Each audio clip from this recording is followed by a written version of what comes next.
안녕하세요. おはようございます。 오늘 7번째 강의 내용은 물에 대한 얘기를 좀 하겠습니다. 今日のテーマはですね、水についてです。 여러분 제1강부터 오늘까지 강의를 잘 듣고 실천하고 계십니까? 皆様、今日7日目ですけれども、1日目から、ちゃんと実行していらっしゃいますか？ 여러분들이 아무리 잘 알아도 실천하지 아니하면 나에게는 아무 도움이 되지 않습니다. 皆様がですね、この内容をよくお聞きになって、よく理解できても、これを実行に移さなければですね、役に立たない知恵に過ぎません。 그러나 오늘까지 일과 표대로 실천을 하고 계시는 분들에게는 여러 가지로 몸의 변화가 일어날 것입니다. しかし皆様にすでにお知らせしています日課表に従ってですね、それを誠実に実行しておられる方の体の中にはですね、いろんな変化が起きています。 과일식이나 금식을 좀 길게 하는 분은 지금도 하고 계시겠지만 그 외에는 이미 식사 시작하셨겠죠? 水断食やですね、果物断食を今日まで続けておられる方は結構長い期間ですね、続けておられることになりますけれども、その他の方々は健康食続けておられますでしょうね。 여러분이 이렇게 실천하는 동안에 제일 확실하게 느끼는 것이 머리가 맑아지는 것을 느낄 것입니다. これを皆様が実行していかれる中でですね、最も体ではっきり分かるところは頭がとってもクリアになるということです。 어떤 분들은 이 과정을 한 일주일 하고는 내가 이렇게 맑은 정신으로 살 수 있었다는 것을 몰랐다고 얘기합니다. ある方はですね、1週間ほどこのような断食をされると、私はこんなに頭がクリアにこの生活できるとは今まで知りませんでしたという方もおられました。 그리고 여러분들이 이 건강생활을 실천하면서 하나님의 말씀을 읽거나 들으면 그 말씀이 깨달아지고 은혜와 감동이 옵니다. そしてこのクリアなですね頭で、聖書を読みますとですね、聖書を通しての気づきも非常に深くなっていきます。 그래서 하나님이 주신 이 건강기별은 우리가 영생을 얻도록 하는데 적합한 상태로 우리 몸을 조절해 주는 것이에요. ですからこの健康生活はですね、私たちが神様との関係を鮮明にしていくためにとても役に立つ知恵でもありますね。 과식하거나 과로하거나 몸에 병이 들거나 하면 영적인 생활이 안 되죠. 過食をしたり過労をしたりしますとですね、私たちのこの霊的な生活の妨げになりますね。 그래서 하나님께서 주신 이 건강기별은 1차적으로 우리 건강을 아주 회복을 시켜주시는 일이기도 하지만 우리의 영혼을 일깨워주는 데 도움이 됩니다. ですからこの健康生活はですね、私たちの体がとても健康になるという利点がありますけれども、もう一つはですね、私たちの霊的な生活の健康、そことも直結しています。 자, 물은 목마르지 않아도 밥을 챙겨 먹듯이 물을 마셔야 합니다. 私たちはこの水ですね、喉が渇くことがなくてもしっかりと水を取らなければなりません。 우리가 공기를 순간순간 마셔야 살듯이 우리 몸에 일정한 물의 양을 보유해야 살게 되어 있습니다. 私たちはこの呼吸をしないと生きていくことができませんね。それと同じように、この水もですね、私たちの体に必要な量、それをいつも常に満たしていかなければなりません。 수많은 약을 먹으면서도 병이 하나하나 더해져가는 이런 환자들이 그 약을 다 끊어도 물을 충분히 먹으면서 그 문제가 다 해결됩니다. 薬をですね、飲む、そしてその薬を増やしていくという方も大勢いらっしゃいますけれども、それよりですね、この水をしっかり取ることによって健康が回復されるということはですね、よく今まで経験してきました。 제가 여러 나라로 세미나를 하면서 다녀보면 많은 사람들이 약은 먹고 있지만 물을 먹을 줄을 몰라요. 実は私がですね、いろんなセミナーを持つためにいろんな国々を訪ねますけれども、多くの場合ですね、皆さん水をしっかり、薬をしっかりお飲みになる方はおられても、その水をしっかり飲まれるという方はですね、割と少ないんですね。 그런 분들이 주로 약을 10가지 이상씩 먹고 있는 사람들이 많아요. でそれで水をあまり飲まずにですね、薬をたくさん、10種類とかですね、飲むという方は何人もお目にかかりました。 이렇게 많은 약을 먹어야 되는 이런 증상들이 물 부족으로 일어난다는 걸 잘 몰라요. この薬をですね、たくさん飲まなきゃならない体になっていく、つまり体のいろんな問題ですね、実はこの問題の原因が水の足りなさから来ているということが多いことを皆様ご存じないんですね。 그래서 이런 분들에게 약을 다 내려놓고 먹는 음식도 다 내려놓고 하루 이틀 깨끗한 공기를 마시면서 운동하면서 물을 충분히 마시게 합니다. その症状をお尋ねしながらもですね、人によって私は、この薬を場合によっては立ってですね、水をしっかり飲む、そして新鮮な空気を吸う、それから運動をお勧めすることがよくあります。 네, 이렇게 하고 있는 동안에 약을 먹어도 없어지지 않았던 이런 증상들이 하나하나 사라지기 시작합니다. そういうことをお勧めした場合ですね、薬を飲んでもなかなかこの好転しないような方々が、むしろ私がお勧めした方法を取ることを通してですね、著しく体が良くなることがよくあります。 그런데 많은 사람들은 아니 목마르지 않은데 물을 먹어야 합니까? 이런 말을 해요. で多くの方はですね、喉も渇いてないのにお水飲む必要ありますかっておっしゃる方いらっしゃいますね。 우리 몸에서 목마르다는 사인이 올 때는 이미 악성 탈수 상태에 있는 것입니다. 私たちがその喉が渇いたということを感じるときですね、その時はもう体はかなりこの脱水症状状態にあるということを知る必要があります。 항상 우리가 깨끗한 산소를 호흡하고 우리 안에 있는 이 아모니아 가스를 내놓으면서 순환을 하듯이 물도 우리 몸에 생명을 주고 노폐물을 걸러냅니다. 食べ物を食べてですね、食べたものをこの排出していきますね。排出することによって体は健康を保ちます。それと同じように水もしっかり飲んで、そしていらないものをですね、ちゃんと体から出す必要があります。 여러분, 모든 생명체는 물과 함께 살아갑니다. すべての命あるものは水と共に生きるということを覚えなきゃなりません。 이 창조는 물과 함께 시작되었습니다. 이 창조는 물과 함께 시작되었습니다. そして創造は水と共に始まりました。 이 지구도 물에서 나왔습니다. それでこの地球もですね、水に覆われていたんですね。 뱃속의 아이도 물과 함께 잉태하고 자라갑니다. このお腹の中の赤ちゃんもですね、水の中で成長し、そして、生まれてきます。 땅에 돋아나는 풀 한 포기도 물과 함께 돋아나고 자라갑니다. この草一本でさえもですね、水と共に成長していきますね。 이 모든 생명체가 살아가는 에너지는 물로 인한 생명체로 살아가는 것입니다. ですから生きているすべてのものは水と共に生きて存在しますね。 그래서 살아있는 생명체들에게는 물이 말라가는 것은 죽어가는 것을 의미합니다. ですからこの生きているものが水がなくてですね、乾いていく、これはつまり死んでいってるということを意味します。 여러분 화단에 예쁜 꽃을 심어놓고 거기에 비가 오지 않거나 물을 주지 않으면 어떻게 됩니까? 花壇にですね、きれいなお花を植えて、そこにですね、雨が降らない、あるいは水をやらなければどうなるでしょうか。 예, 밭에나 논에 식물을 심어놓고 거기 비가 오지 않으면 어떻게 됩니까? 田んぼやですね、畑にそこに食物を植えてですね、そこに水をやらなければどうなるでしょうか。 태양 에너지를 받아먹고 사는 식물들이 물과 함께 태양 에너지를 가지고 우리에게 필요한 영양소를 만들어줍니다. 太陽のエネルギーを受けて生きるその全ての生物はですね、共に水と共に生活をして、この体の全てを作っていきます。 식물이 강한 태양 에너지를 받을 때에 뿌리로부터 물을 올리지 않으면 말라 죽습니다.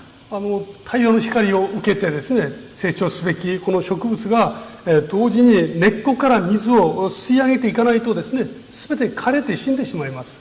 그러나 그 강한 태양 에너지를 받았을 때 뿌리에서 빨아올리는 물과 함께 탄소 동화작용을 해서 우리의 먹을 음식을 만들어내는 것이에요.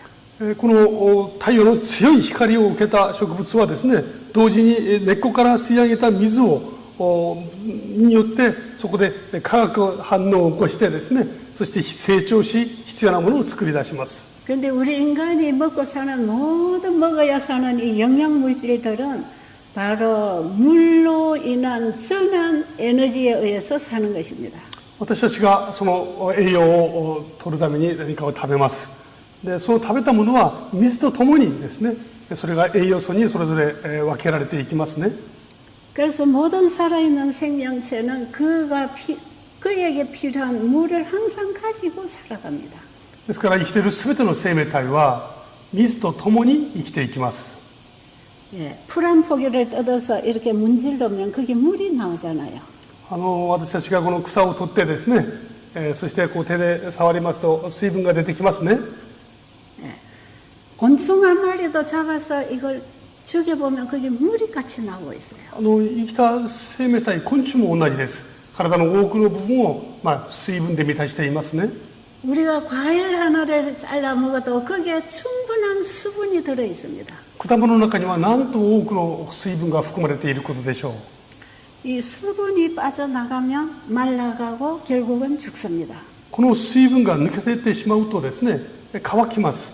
そして枯れていきます。つまり死んでいくんですね。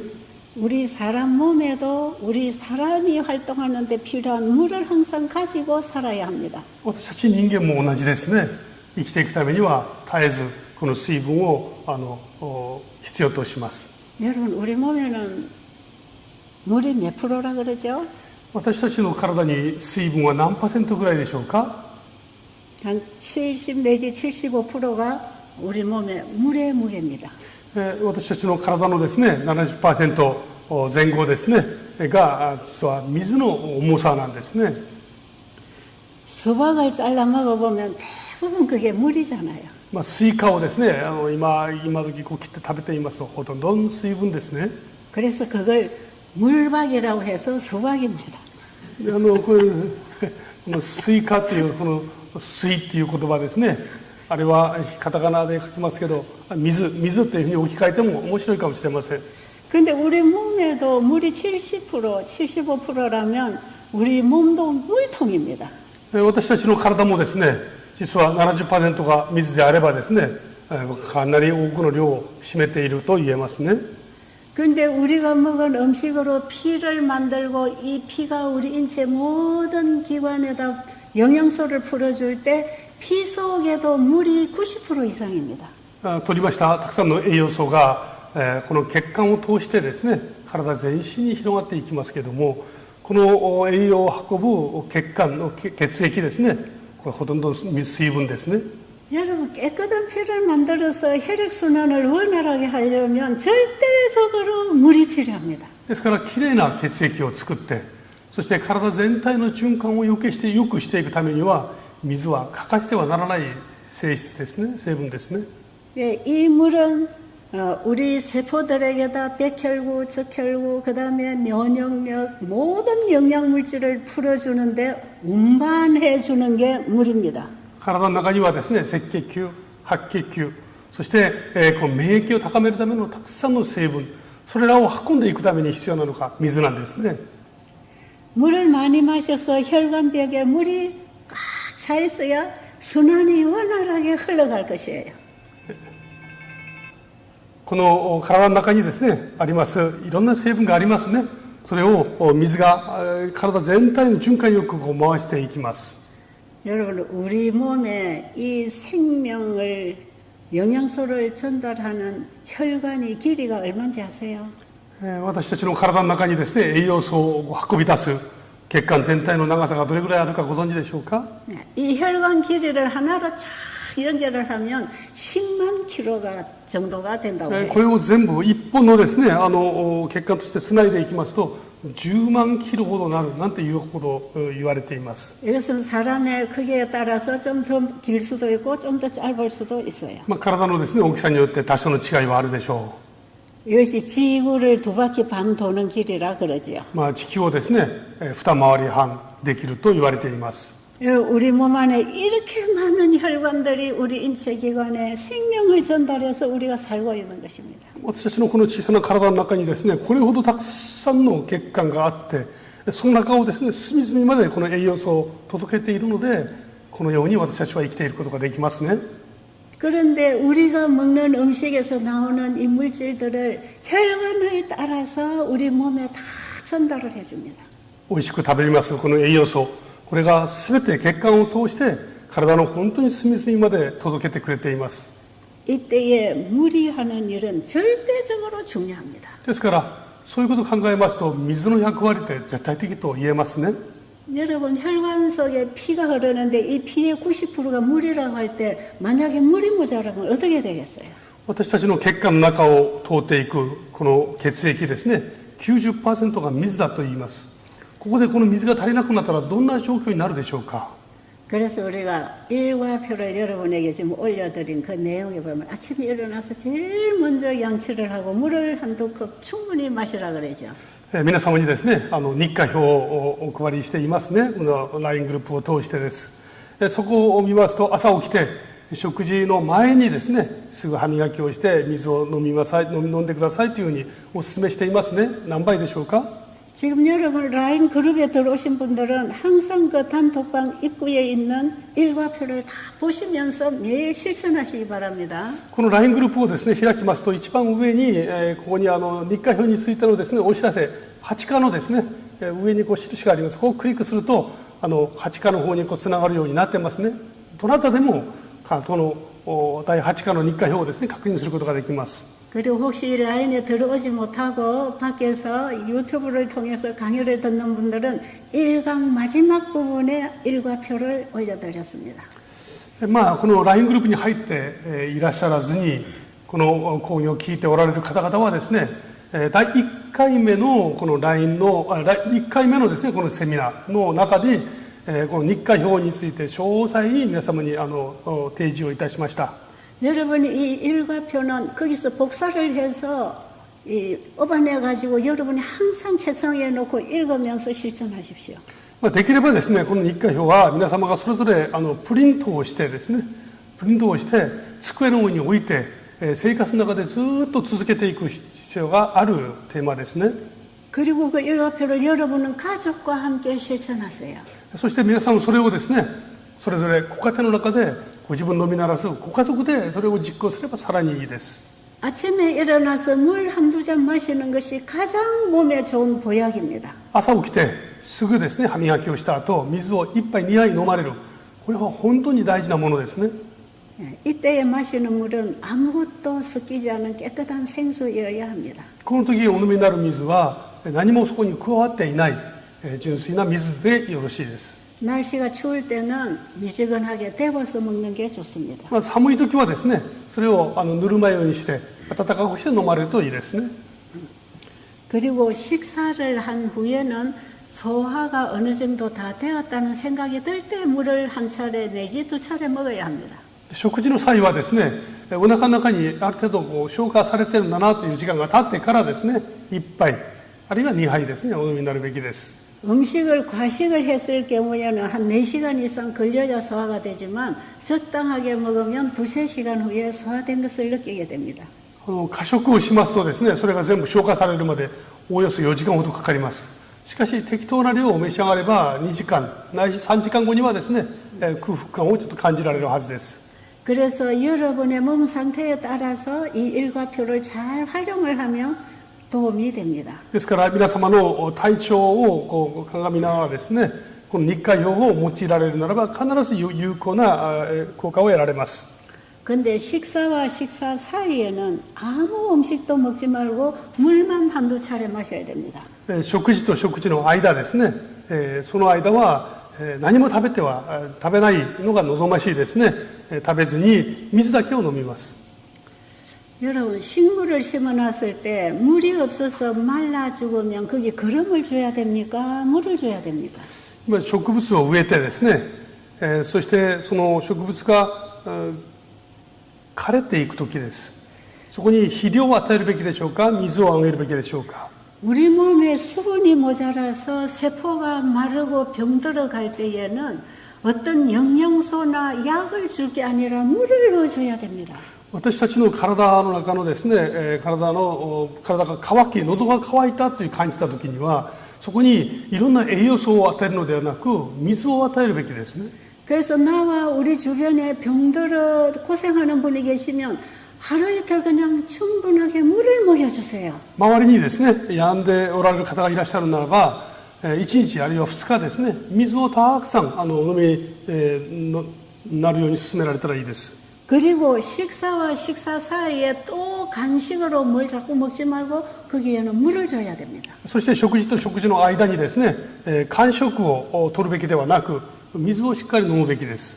식사와 식사 사이에는 반드시 물을 한두 차례 마셔야 합니다. で食事と食事の間ですね、その時はちゃんと1杯2杯ですね、お水を飲むべきですね。 음식을 먹고 나면 그 음식을 자르고 녹이고 그 영양소들을 흡수해서 피로 끓여서 풀어주는 일에 물이 반드시 따라가야 합니다. 食事を取りますと、その取りました食事をですね、細かく切ったり細分化して体の隅々までしっかりと届けていく、そのためにですね、水が必要なんですね。 역시 여러분 곡식을 잘 키우기 위해서 거름을 줬으면 그 다음에는 뭘 줘야 됩니까? 물을 줘야 됩니다. 植物をですね、しっかりと育てるために植えて、その後にそこに肥料を十分に与えたならばですね、その後はそこに水を十分に与えるべきですね。 거름을 주고 비도 오지 않았는데 곡식이 흡수도 안 했는데 또 거름 주고 또 거름 주고 거름만 자꾸 주면 곡식이 죽어버립니다. この穀物を植えて、それで肥料を与えて、雨も降らずに水もやらないですね。その上にさらにまだ肥料を与え続けると死んでしまいます。 곡식에 거름을 주고 나면 비가 내려서 이것이 땅 속으로 거름을 다 땅에 흡수해서 우리가 그 거름을 받아먹고 자라는 것이에요. この穀物を植えてですね、肥料を与える。そして雨が降る。そうしますと、この根っこからですね、水分を吸い上げて、十分な栄養とともに成長していきますね。 네, 우리 몸을 위해서 음식을 먹는 것도 우리 몸에 필요한 영양소를 공급하는 건데 이 거름을 주는 거하고 같은 거예요. 私たちが食事をとる。これは体に必要な栄養素を供給するためにですね、まるで植物にこの肥料を与えるのと同じような意味を持ちますね。 그래서 사람들은 자기가 허약하고 좀 야하면은 이걸 건강을 회복하기 위해서 먹고 또 먹고 좋은 거 자꾸 먹잖아요. 그게 안에 들어가서 부패해서 오히려 독을 만듭니다. 体が少し弱くなってきますと、この体に栄養素をですね、与えるべきだと思って、体にいいものを食べて、美味しいものを食べて、栄養のあるものを食べてですね、それをたくさん食べます。そうするとこの体に溜まってですね、それが体の大きな負担になっていきますね。 우리가 음식을 먹고 난 다음에는 그 음식이 우리의 몸에 흡수되어서 세포가 힘을 얻을 수 있도록 시간을 주어야 해요. 栄養素を取ります、食べますとですね、それが私たちの体の十分な栄養素となっていくために、また十分な時間をですね、与える必要があります。 여기에 절대적으로 무리하는 일이 큽니다. 무리하는 일이 この時ですね、この時この水が担う役割が非常に大きいですね。 그리고 몸이 받은 에너지는 자꾸 사용함으로 그 받은 에너지가 내 체력이 되는 것이에요. そしていただきましたこの栄養素ですね、これは十分にまだ使うことによって私の体力に変わっていきます。 그래서 우리가 받은 것은 사용을 하고 나눠줄 때 이것이 내가 강해집니다. ですから私たちが与えられたものをですね、この用いていくときに私自身が強くなっていくんですね。 그래서 여러분 한우분들이 활동을 많이 하면 체력이 약해질 거라고 두려워하지 마시고 활동을 하십시오. ですから病にかかっておられる方々ですね、体を使うと体が弱くなるかもしれないというふうに思いになる必要はありません。運動されるべきです。 환자들이 아무리 좋은 걸 많이 먹어도 활동을 하지 아니하면 몸 안에서 썩어버립니다. 良いものをたくさん召し上がってもですね、運動しなければお腹の中で溜まってこれが腐敗していきます。 그러면 먹어도 기운이 없고 먹어도 기운이 없고 계속 누워있게 되면 먹은 것이 우리 몸을 오히려 괴롭힙니다. この良いものを食べてですね、そして運動しないで横になっていますと、これが溜まってますます体力を落としてですね、体を重くなるし体を苦しくさせます。 그리고 우리 몸에 들어간 이 물은 항상 새로운 물을 받고 몸에 있는 노폐물을 걸려서 배설을 시키고 있습니다. 私たちが飲みますこの水はですね、体の中にあるものを栄養を運ぶだけではなくて、いらないものを排泄するためにもとても重要な役割を持ちます。 우리가 먹고 소화하고 활동하고 살아가는 동안에 우리 몸에서는 많은 독소와 노폐물이 만들어집니다. 日常生活一生懸命私たちは活動していますけれども、そうしている間に体の中には必要とない排泄物ですね、この溜まったものがいっぱい残っていきます。 그래서 계속해서 마시는 물, 흘러가는 물로 인해서 우리 몸의 피도 깨끗해지고 우리 세포들도 정상적으로 활동을 할 수 있게 되는 것이에요. 水によってですね、それが全てよく循環していて、そして体から出ていく。このことによって我々は元気を持ってですね、いつも活動ができます。 우리 몸의 물은 세포 하나하나 안에도 차 있고 세포 하나하나 사이에도 흐르고 장기 안에와 장기 사이에 다 물이 흘러갑니다. 私たちのこの小さな細胞の中には水がありますし、また細胞と細胞の間にも水でこう満たされていますね。臓器の中にもそうですし、体全体が水で包まれています。 매일 깨끗한 물을 마심으로써 물이 흘러가면서 우리 몸에서는 자가 에너지를 생성합니다. この水を飲むことによってですね、この水が流れていきますね。循環が良くなっていきます。そうすることによって体全体の中から自分自らのエネルギーが生まれてきます。 그래서 여러분 기운이 없고 이렇게 힘이 빠질 때에 물을 한두 잔 마시면 원기가 생기는 것이 그래서 그렇습니다. もう私たちがこう体がだるくてですね、元気がない時に水をしっかり飲みますと体に元気が出てくるのはそういう原理ですね。 그리고 우리의 골수에서는 피를 생성시키고 면역력을 생성시키는데 여기에 반드시 물이 들어가줘야 합니다. 私たちのこの免疫力を高めるために要素がこの骨の中で作られるんですね。このためにもう水がとても重要な役割をします。 면역계를 형성하는 이 골수에 매일 들어오고 나가는 그 물로 인해서 면역력을 일으킵니다. 骨髄の中にですね、これ新鮮な水がいつも供給されることを通して私たちのこの免疫力もですね高まっていきますね。 그래서 물을 충분히 마셔줄 때에 우리 몸 전체의 신진대사가 원활하게 활동하게 됩니다. ですから水を必要なもの水を十分にですね取るときに体全体のこの循環が良くなって免疫力も高まります。 여기에 우리 육체와 정신적인 것과 영적인 활동이 원활하게 일어납니다. 同時に私たちの体のみならず私たちの精神ですね霊的な要素も元気になってきます。 사람들은 스트레스 받으면 술을 마시거나 담배를 피우잖아요. 人々はストレスを受けますとお酒を飲んだりタバコを吸ったりしますね。 그것은 우리 몸에 이중적인 독을 끼치는 것입니다. これはむしろ私たちに二重三重のですね害を与えることになります。 화가 나고 스트레스가 받아올 때에는 물을 충분히 마시면 신경이 안정됩니다. この怒りを覚えたりですね落ち着かなかったりするときはむしろ静かにお水を飲む、そのことによって私たちは安定してきます。 정신적으로 아주 불안한 사람, 또 그다음에 공황장애로 인해서 불안하고 두려운 이런 분들은 물을 충분히 마시고 쉬세요. この精神的にですね非常に不安定を覚える方や落ち着かない方ですね不安を覚える方、お水を十分飲むことはとても大事です。 물은 우리 인체 기관의 전반적인 신진대사를 원활하게 안정시켜 줍니다. ですから水はこの体のみならずですね心にも良い安定した状況を提供してくれます。 그리고 특별히 이제 혈압이 높거나 혈전이 있어서 이제 이 혈압약을 먹어야 되는 이런 분들, 血圧の高い方ですねあるいは体に血栓ができやすい方ですね、こういう方々もそうです。 그리고 심장 혈관이 막혀서 심근경색이나 심장협심증이 생기는 분들, 心筋梗塞やこの心臓にですね、ちょっといろいろ不具合を持っておられる方もそうですね。 피가 끈적끈적해서 이 뇌 혈관성 질환이 생길 우려가 있는 이런 분들, この血液がですね、ドロドロとしてて、脳の中にいろんな障害を抱えてしまう可能性のある方々ですね。 깨끗한 공기를 마시면서 햇빛에서 운동을 하면서 깨끗한 물을 하루 이틀 충분히 먹어주면 피의 혈전이 다 풀어집니다.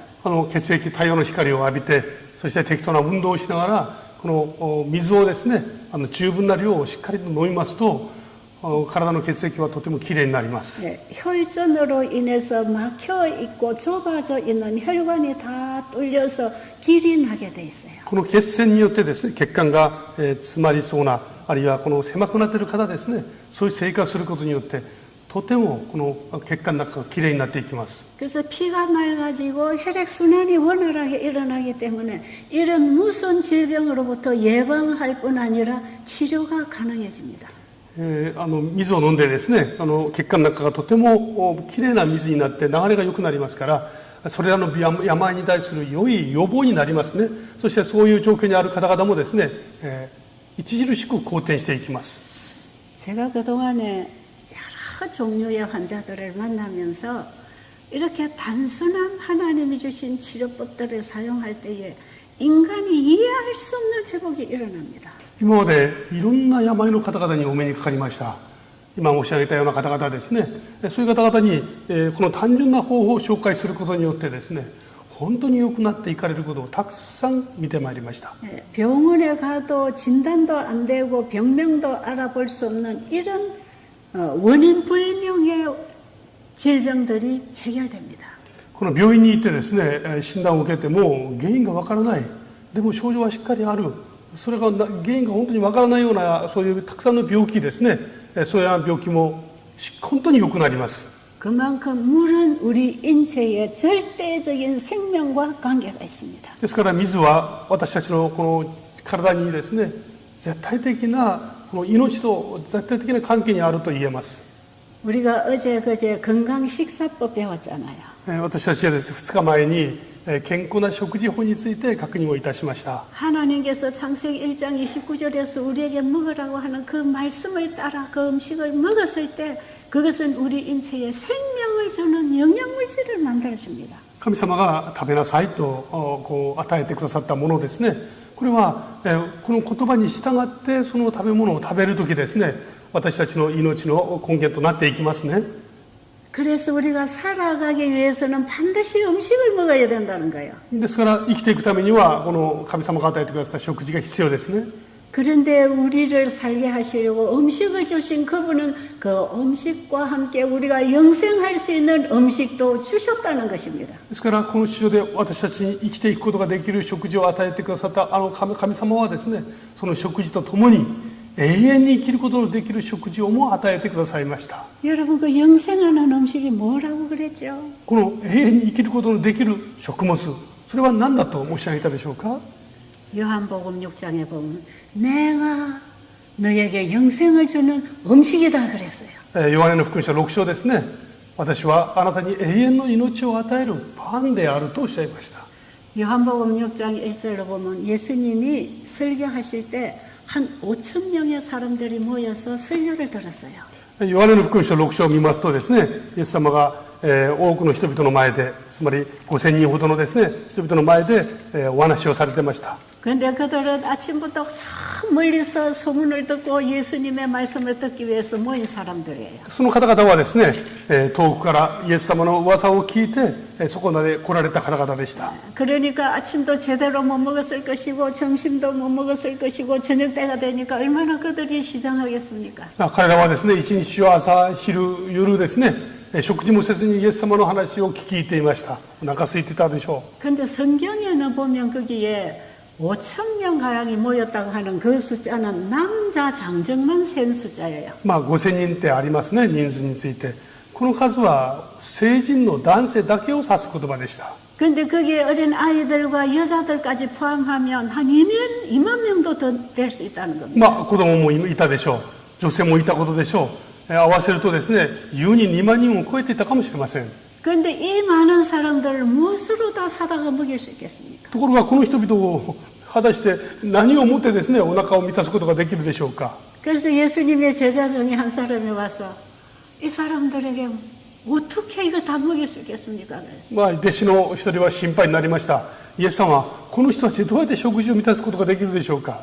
그때 어떤 한 아이가 자기가 먹을 도시락을 들고 있는 걸 봤어요. でそこにですね、一人の子供が小さなお弁当を持っていました。 그 한 아이의 도시락을 예수님에게 드렸더니 그게 예수님의 손에서 그들을 다 먹일 수 있도록 음식이 늘어났습니다. その小さなお弁当をですね、イエス様に差し出しました。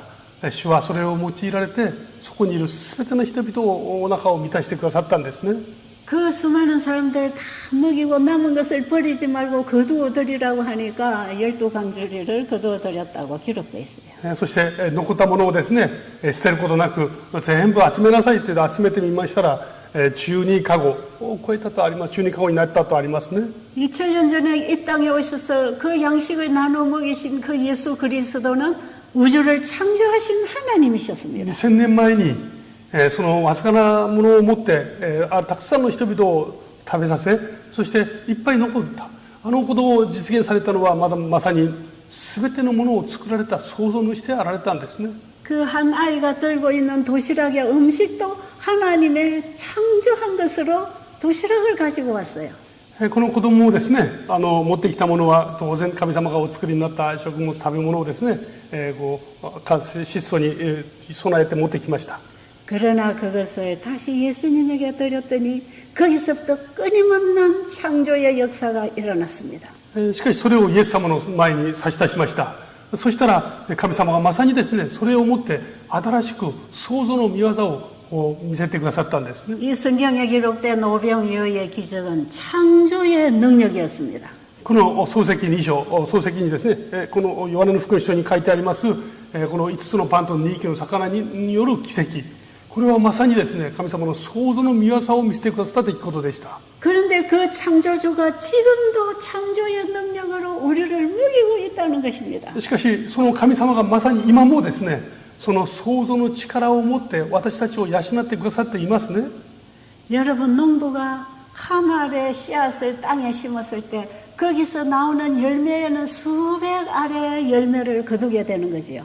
一つの小さな種を土に植えた時ですね、我々はどれほど多くの実りを得ることでしょ 여러분 한 알의 씨를 땅에 심어서 한 알의 열매를 거두는 법칙은 없습니다. う。一個のですね、種を植えて一個の実を得る、それはありません。そんなことはありません。 하나님께서는 씨를 땅에 뿌리라고 하셨습니다. 神様はこの種をですね、土の中に植えなさいと命じられます。 그러나 그 씨앗 속에는 하나님께서 넣어주신 창조의 생명이 있는 것입니다. しかしその小さな種の中にはですね、神様の創造の御業が入っているわけですね。 그 생명으로 말미암아 나무가 나와서 수백 수천의 알갱이를 만들어냅니다. そしてその小さな種からですね、たくさんの実りを得て、またそこからたくさんのこの種を得ることができます。 그래서 우리는 그것을 거두어서 양식으로 먹고 또 남은 것으로 씨를 뿌려서 항상 거두어 먹고 있는 것입니다. 私たちはそれを収穫してですね、そして私たちの栄養素としていきますね。そしてこの種をまだ植えることができます。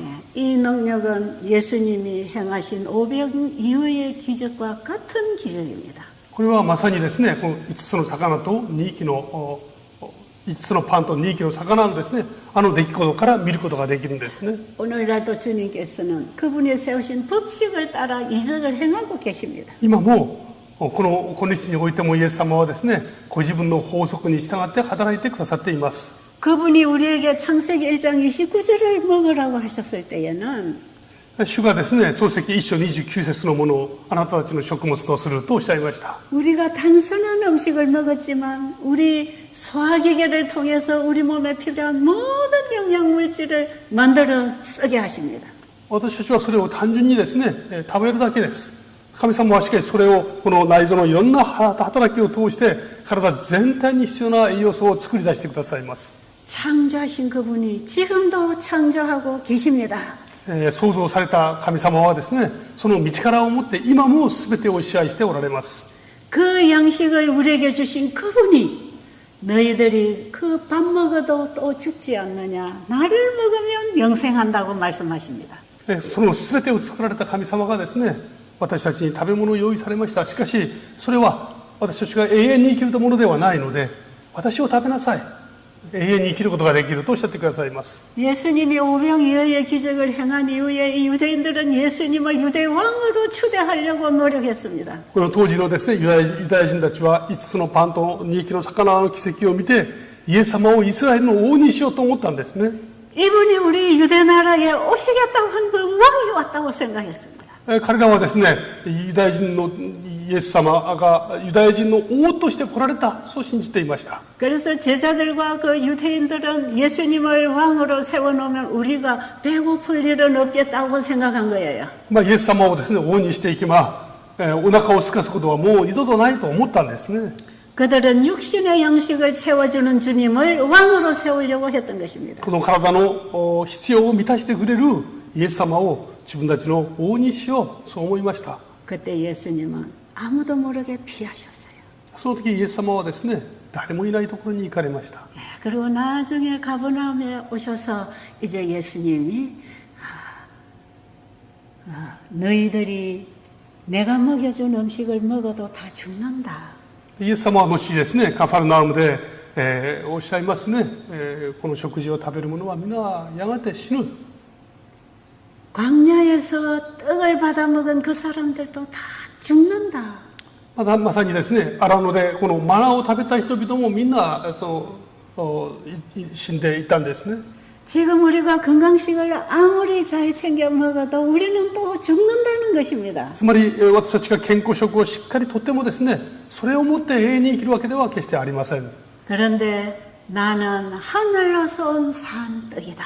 しかし私は天から来た生きたパンである。 죽을 수밖에 없는 이 세상에 영생의 떡을 주려고 내가 왔다. この死ぬしかないこの地上に永遠の命をもたらすために私は来ました。 내 살을 먹고 내 피를 마시는 자는 영생한다. 私の肉を食べ、私の血を飲む者は永遠に生きることができます。 예수님은 우리에게 자신의 살과 피를 주셨습니다. イエス様は私たちにですね、ご自分の肉とこの血をですね、水をくださいました。 그분은 자신의 살과 피를 우리가 먹도록 하기 위하여 그분은 그 생명을 버렸습니다. 私たちにこの肉とそして血をですね、いい命の元を与えるためにイエス様は死なれたんですね。 그 예수님의 사랑이 내 마음밭에 뿌려지기 시작하면 우리는 변화합니다. イエス様のですね、この愛の種が私たちの心の中にしっかりと植え付けられますと、私たちは変わっていきます。 우리 육신이 밥을 먹어야 사는 것처럼 우리의 영혼은 예수님을 먹으면 영생합니다. 私たちのこの体がですね、ちゃんと食事を取らなければ死ぬのと同じように、私たちのこの体もですね、イエス様をしっかりといただかなければ、死んでいきます。 우리가 지난 시간에 밥 먹는 거 배웠잖아요. この前ですね、食事の仕方について学びました。 우리 사람은 떡으로만 사는 게 아니고 하나님의 입에서 나오는 모든 말씀으로 살아야 된다는 걸 배웠잖아요.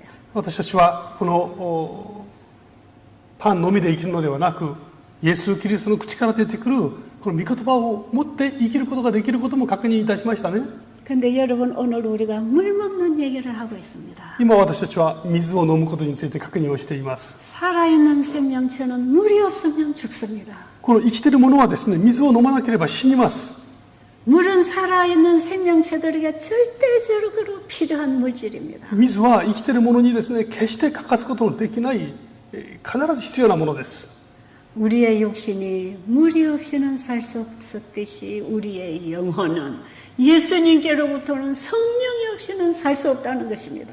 私たちの体がですね、水をなくして生きることができるのと同じように、私たちのこの霊的な要素もですね、聖霊がなければ決して生きることができないことを教えてくださっています。 예, 이사야 55장 1절로 보면은 누구든지 목마른 자들은 다 내게로 오라고 부르십니다. このイザヤ書55章ですね、一節を見ますと、渇きを覚えている者は皆、水のところに来るがよいとおっしゃいます。 우리가 이 세상에서 입으로 마시는 물만 먹어서는 영생할 수 없다는 것입니다.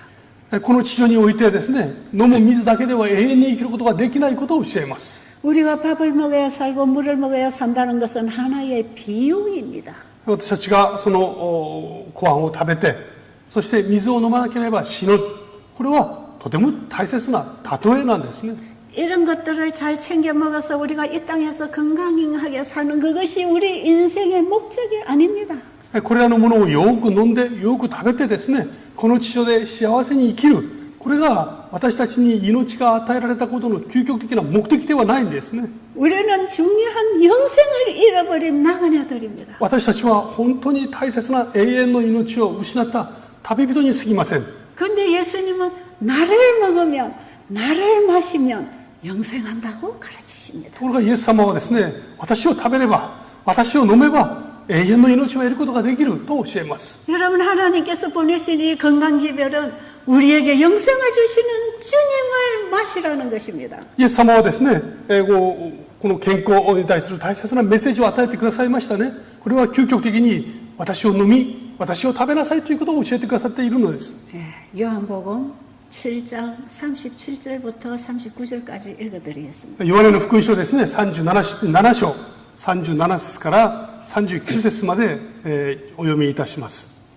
祭りが最も盛大に祝われる終わりの日に、イエスは立ち上がって大声で言った。乾いている人は誰でも私のところに来て飲みなさい。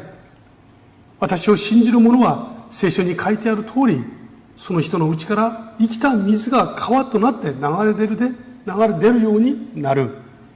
イエスはご自分を信じる人々が受けようとしている霊について言われたのである。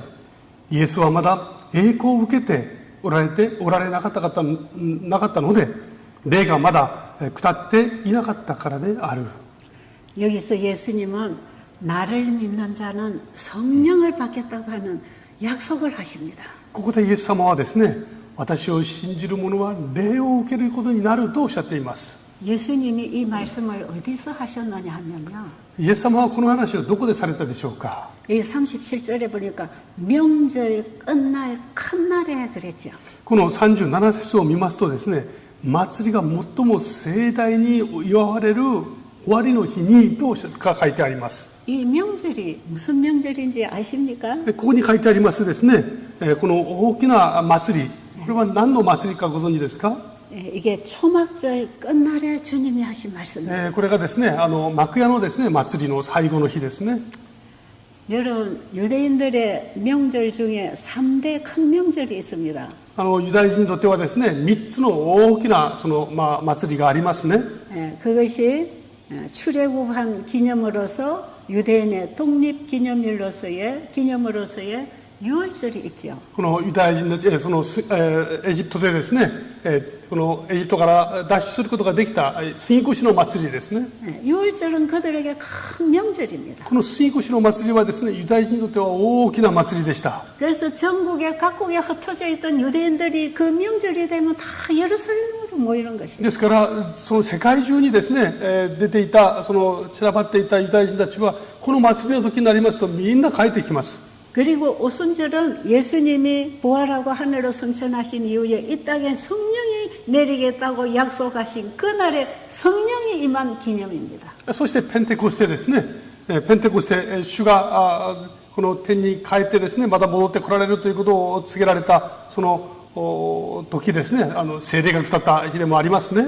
그런데 오늘 말씀하시는 이 초막절은 무엇인가? ところが今日のですね、この幕屋のお祭りですね。 유대인들이 출애굽해서 광야 생활에서 하나님이 함께 해주신 그 기념을 기념하면서 지키는 명절이었습니다. この幕屋の祭りはですね、神様がこの荒野でイスラエル民が過ごしている時に絶えず共におられたということを祝う祭りだったんですね。 그런데 이 초막절 명절에는요, 유대인들이 다 모여서 그들이 출애굽에서 광야 생활하는 동안에 하나님이 우리와 어떻게 함께 하셨는지를 기념하면서 그때의 기억의 대살입니다. この幕屋の祭りの時はですね、そのエジプトから出ることができた杉越の祭りですね。そしてこの幕屋で過ごす時、神様がどのように共にいてくださったかをですね、共に語り合いながら祝う日であったんですね。 그런데 그 기억을 되살리는 사건 중에 아주 중요한 사건이 있습니다. で、この大いにですね、祝われるこの祭りの中にとても重要なことが起こりました。 그들이 광야에 나와서 하나님이 주시는 만나를 먹고 그들이 여행을 하고 있었지만 물이 없을 때 그들이 얼마나 목말라겠습니까? この荒野で生活をするとき、神様は必要なマナーをですね、いつも与えてくださいました。ところが水がなければ彼らは本当に喉が渇いていたはずですね。 여러분, 이 백성들을 광야로 이끌어내신 분이 하나님이십니다. 彼らをこの荒野に導き出したのは他ならぬ神様だったんです。 근데 이 백성들이 광야에 나와 보니까 먹을 물이 없어 목말라서 고통을 당하는 거예요. ところがこの荒野に行きますと水がないんですね。喉が渇いて苦しくなります。 누구든지 목마른 자들은 다 내게로 오라고 부르셨지 않습니까? その先ほどのイザヤ書にありましたね。喉が渇いた者は水のところに来なさい。 내가 너희들이 먹을 물이라고 가르쳐 주십니다. まずここではですね、他ならぬ私こそが、喉が渇いた人々が飲むべき水だと教えてくださいます。 그리고 모세를 통해서 반석을 치게 해서 물을 내게 하는 이적을 행하셨습니다. そしてモーセを通してですね、岩を叩いてそこから水が湧き出るようなことをですね、実行してくださいました。 그런데 오늘 요한복음 7장에 예수님이 이 말씀을 하시는 그 자리는 바로 그 모세가 반석을 쳐서 물을 내게 한 그 하나님의 일을 기념하는 자리에 서셨어요. でイエス様がここにおられたのはちょうどですね、この幕屋の祭り、つまりこの荒野でモーセが岩を叩いて水を湧き出させた、それを思い出す、そのことを祝うちょうど場所にイエス様はおられたんですね。 그들이 광야에서 받아 먹은 만나도 하나님께서 내려주신 음식이듯이 荒野で彼らが食べたマナ、これは他ならぬ神様が与えてくださいました食事でした。 모세가 반석을 쳤을 때 물이 나오는 그 물도 하나님이 아들을 통해서 주시는 물이었습니다. モーセが岩をパン叩いてですね、そこから水が湧き出る。この水も他ならぬ神様が御子イエス・キリストを通して与えてくださる水を象徴するものでした。 예수님이 침을 당하실 때에 옆구리에서 피와 물을 쏟으셨습니다. イエス様はですね、打たれました。そしたら脇からですね、血と水が流れ出たんですね。 이스라엘 민족들이 그 물을 마심으로 목마름을 채웠던 것처럼 イスラエルの民が水を飲んだことによって岩から出てくる水を飲んでこの渇きを克服することができたように 육신의 음식과 육신의 물을 주신 그분이 우리의 영원한 생수이시고 영원한 밥이 되셨다는 것입니다. この体の渇きを満たすための水を与えてくださったあの方がですね、私たちの永遠の命を満たすための水そのものでもあるわけです。 예수님은 아직은 십자가에 달리시지 않았습니다. この時はイエス様はまだですね、十字架にかかっていらっしゃいませんでした。 그러나 모세가 반석을 쳐서 물이 내게 하는 그 사건을 기념하는 자리에서 지금 예수님이 이 말씀을 하셨습니다. しかしこのモーセがですね、岩をパンと叩いてそこから水が出てきたことを祝うこの場所でイエス様がこの話をされたんですね。 누구든지 나를 믿으면 그 배에서 생수가 흘러날 것이다. 誰でもですね、私を信じるならば、その体の中から生きた水が流れ出す。 예수님이 십자가에 달려 돌아가심으로 피와 물을 쏟으심으로 우리에게 영원한 양식이 되실 것을 말씀하고 계십니다. これはですね、イエス様が十字架の上で死なれることを通して私たちが飲むべき永遠の水となってくださることを先もって語ってくださったんですね。 이때는 아직 예수님이 십자가에 달리시지 않았기 때문에 성령이 그렇게 충만히 임하지 않았어요. この時はですね、まだイエス様は十字架にかかっていらっしゃらなかったんですね。ですから聖霊によってまだ次に満たされるというような前の段階にありました。 그런데 예수님이 십자가에 돌아가신 이후에 3일 만에 부활하셔서 하늘로 가신 이후에 이 땅에 열흘 만에 성령이 임했습니다. イエス様がですね、十字架で死なれた後、そして、40日後にですね、天に40日間共におられて天に帰られました。そして10日後ですね、天にこの霊が下ったんですね。 성령을 기다리고 있던 자들에게 모두에게 성령이 임했습니다. その聖霊を待っていたすべての人々の上に聖霊が下りました。 그들에게 성령이 임했을 때 그들의 말이 달라졌습니다. 彼らに聖霊が下った時に彼らの言葉が変わりましたね。 그들의 생각에 변화가 왔습니다. そして彼らの考えにもこの変化が生じました。 그들의 일에 변화가 왔습니다. 彼らの理解にも変化が生じました。 그들이 전하는 복음 말씀에 권능이 임했습니다. 彼らが伝えるこの御言葉の上にですね、神様の力が加わりました。 수많은 사람들에게 생명의 복음을 전하게 되었습니다. 多くの人々にこの命の福音を伝えることができるようになったんですね。 이 성령의 약속은 오늘날 우리에게도 와 있습니다. この聖霊の約束、今日私たちにも望んでいるんですね。 물을 마셨을 때에 우리 몸 구석구석에 물이 하는 그 중요한 역할처럼 私たちが水を飲むときにその水が体の隅々に至って大切な役割を担いますね。 성령이 우리의 영혼 속에 임하면 우리 영혼 구석구석에 성령의 은혜로 가득 채워 흘러갑니다. 同じように聖霊が私たちに望みますと、私たちの体の隅々までですね、この聖霊の力で満たされます。 그래서 우리는 드디어 성령의 사람으로 거듭납니다. ですからその時私たちは初めてですね、聖霊に満たされた人として生まれ変わります。 에스겔서 37장에 보면 エゼキエル書37章を見ますと、 하나님의 성전으로부터 물이 흘러나오는 얘기가 기록되어 있습니다. 神様の神殿からですね、水が流れている物語が記録されています。 하나님의 성전으로부터 흘러나오는 그 물은 바로 예수님께로부터 오는 성령을 얘기하는 것입니다. このことはですね、まさにイエス様から流れている聖霊の話をしているわけです。 그 물은 온 세상을 덮고도 철철 넘쳐나가는 충분한 물입니다. この水は全世界を満たしてなお溢れるばっかりあるですね、その水を示しています。 이 물이 흘러 처음에는 발목까지 닿았습니다. 最初はこの水が流れてきた時にですね、ちょうど足首まで満たされました。 그리고 점점 흘러 무릎까지 차고 そしてやがてその水は増えて、この膝のまで満ちましたね。 점점 흘러 허리까지 차고 そして腰まで満たされていきます。 점점 물이 흘러서 이제는 발을 땅에 대고 걸을 수 없을 만큼 물이 찼습니다. そしてやがてですね、その水は増えて、人々が足を水の底につけて歩くことができないほど水で満たされました。 여러분 이렇게 되면 어떻게 해야 살아남지요? この時は人々はどのようにすれば生き残ることができるでしょうか。 헤엄을 쳐야 됩니다. 泳がなければなりません。 이 물에 헤엄을 치도록 물이 많아졌다는 거예요. このつまり人々がですね、泳ぐことができるほど水がいっぱいになったと言います。 여러분 저는 이 성령의 물에 헤엄치고 살고 싶습니다. 私は本当にこの聖霊の水のですね、溢れるばかりの中で泳ぎながら生きたいと思っています。 이 세상 땅에 발을 딛고 살지만 내 영혼은 세상에 두지 아니하고 성령의 물에 헤엄치고 날고 싶습니다. 私たちはこの世の中で足をついて生きていますけれども、しかし私の心はですね、この世に置かず聖霊の世界に満たされて聖霊の世界を泳いでいきたいと心から願っているんですね。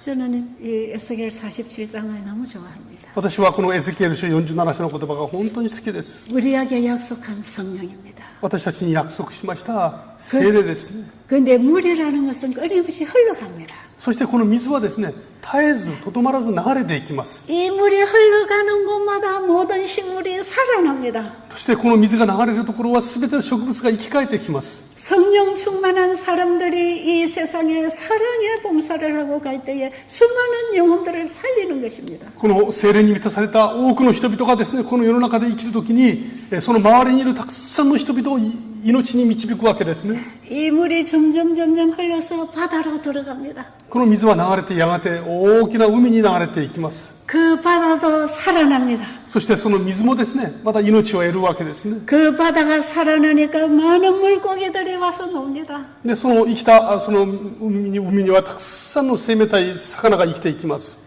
여러분 주님께서 십자가에 달려 돌아가심으로 피와 물을 쏟아주심으로 우리에게 하늘의 모든 것을 다 허락해 주셨습니다. イエス様が十字架の上で死なれてですね、父と水を流してくださることによって、天のありとあらゆるものを私たちにもたらしてくださいました。 그 예수 그리스도를 믿음으로 우리 안에 영접할 때 우리의 배에서는 성령의 생수가 끊임없이 흘러난다는 것입니다. そのイエス・キリストを信じることによってですね、私たちのこの内側からこの生きた水がとどまることなく流れ続けると教えます。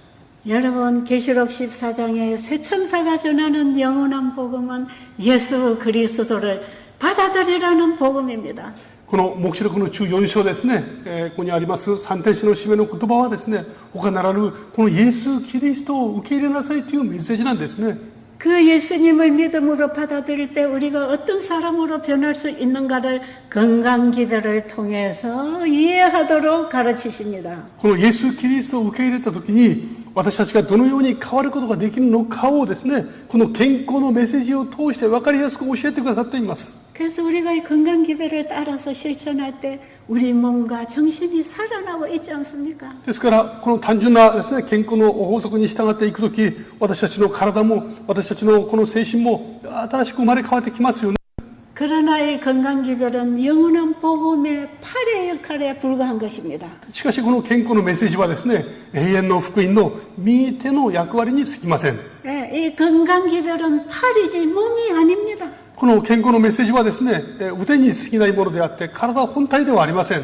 그러나 팔은 몸에 붙어서 활동합니다. しかし、この腕はですね、体といつも一体となって働きます。 영원한 복음이신 예수님이 이 기별의 몸체입니다. このイエス・キリスト、永遠の命なるキリストこそがですね、この伝えるメッセージの本体でいらっしゃいます。 그 몸체로부터 나온 생명과 창조력이 사람을 치료하고 구원합니다. この本体から出てきたイエス・キリストご自身がですね、人々を癒し、人々に永遠の命を与えてくださいます。 그래서 이 세천사의 기별과 건강기별은 절대로 분리시키지 말라. ですから、この三天使の使命はですね、この本体とこの右腕を決して分離させてはならないということを教えます。 우리 재림교회가 이 세천사의 기별을 건강기별과 함께 가지고 지금까지 활동했다면 이 일본 사회가 복음화되었을 것입니다. 私たちのこのセブンス・デー・アドベンチスト教会がですね、この真理の本体と共に右の腕をしっかり共に働いていたならばですね、もっと違う形にあったんだと私は思います。 저는 재림교회 안에 이름도 없는 여집사예요. 私はセブンス・デー・アドベンチスト教会の中のですね、名もない一人の女羊に過ぎません。 그러나 제가 영원한 복음이 되신 예수님을 내 안에 영접했을 때 しかし私は永遠の福音なるイエス・キリストを私の中に迎え入れたときに、 그분이 주신 은혜의 성령의 역사에 의해서 일을 했습니다. 主が与えてくださいましたたくさんの恵みの中で今奉仕することができています。 그럴 때에 수많은 나라의 수많은 사람들에게 생명을 흘려보낼 수 있는 봉사를 하게 된 것이에요. そして共にですね、国内はもちろん国内外もですね、多くのたくさんの人々にこの永遠の命を伝えることができるこの奉仕に就かせていただきました。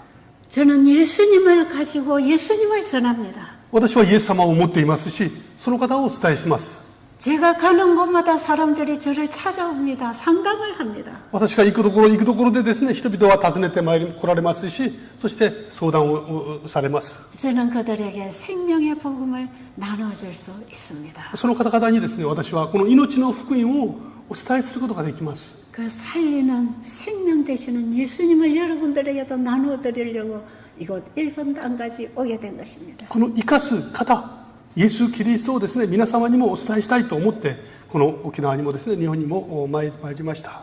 여러분 이번에 건강기별에 하나님 말씀에 순종하고 따라오면 그 예수님을 만나게 됩니다. 今回ですね、このセミナーを通して皆様にお伝えする単純な方法に従って実践されればですね、必ずイエス様に出会うことになっています。 그 예수 안에 생명이 있고 치유가 있고 사랑이 있습니다. このイエス様のこの命の元なるイエス様の中にですね、ここに癒しがあり、また神様の愛があるんですね。 여러분 이번 세미나에 들어오신 분, 그 예수님을 향하여 절대로 후퇴하지 말고 계속 전진하시기를 바랍니다. 今回ですね、このセミナーに出席されました皆様ですね、必ずそのイエス様に向かってですね、一歩一歩前進していただきたいと思いますね。決して後退されないでください。 자, 이제 제가 남아있는 시간 동안 굉장히 중요한 메시지들을 전해드릴 것입니다. これから今後ですね、私は皆様にとても大切なことをお伝えしてまいります。 저는 여러분들에게 건강 회복뿐 아니라 잃어버린 영생을 회복하도록 복음을 가지고 왔습니다. 私は今回ですね、体の健康の回復のみならず、皆様の永遠の命をですね、もたらしてくださるこの福音、それを携えてまいりました。 여러분 정말 진지하게 관심을 가지고 이 세미나에 임해 주시기 바랍니다. 皆様はですね、どうか真摯にですね、真心を持ってこのセミナーに加わってくだされば本当に嬉しく思います。 감사합니다. ありがとうございます。